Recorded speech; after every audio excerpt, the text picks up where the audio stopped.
In modern-day Saudi Arabia, Islam spreads across North Africa and into Europe, dominating lands once controlled by the Romans.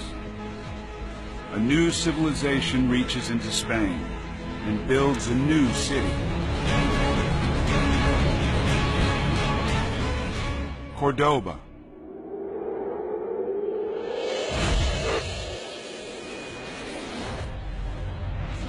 Home to a remarkable inventor, Abbas ibn Firnas.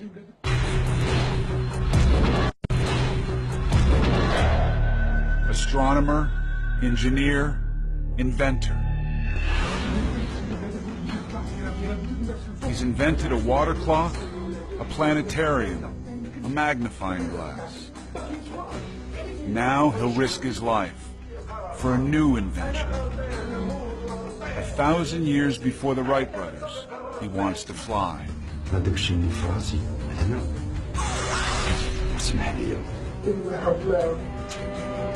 An extraordinary experiment in an extraordinary city.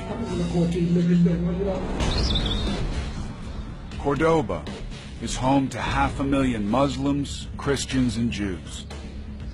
In Europe's dark ages, a beacon of tolerance and learning. 37 libraries, the knowledge of mankind, much of it rescued from ancient Greece and Rome.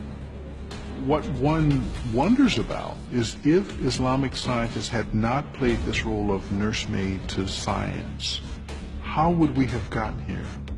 Because in the West, we had lost that with our dark ages.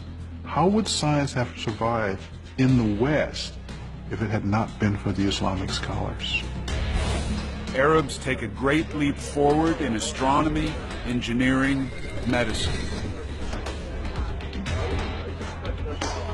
They create algebra and simplify math. With the numbers 0 to 9, still known as Arabic numerals.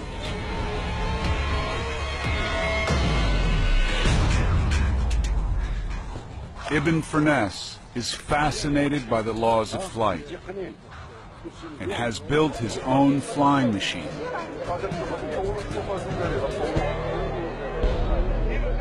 What an extraordinary thing to try to do.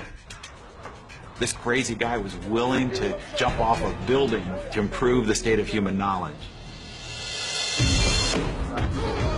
By guiding these wings up and down, I will fly. If all goes well, after soaring for a time, I will return safely.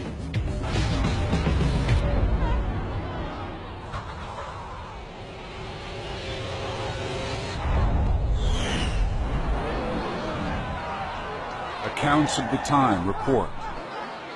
He attached a couple of wings to his body, and from a great height flung himself into the air.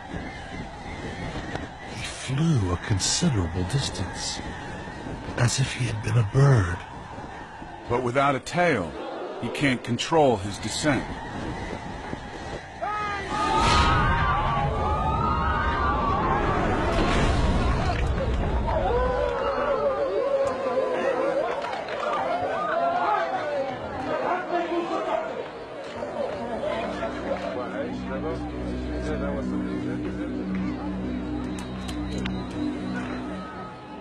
He'll suffer back pain for the rest of his life, but he enters the historical records, the first human to fly.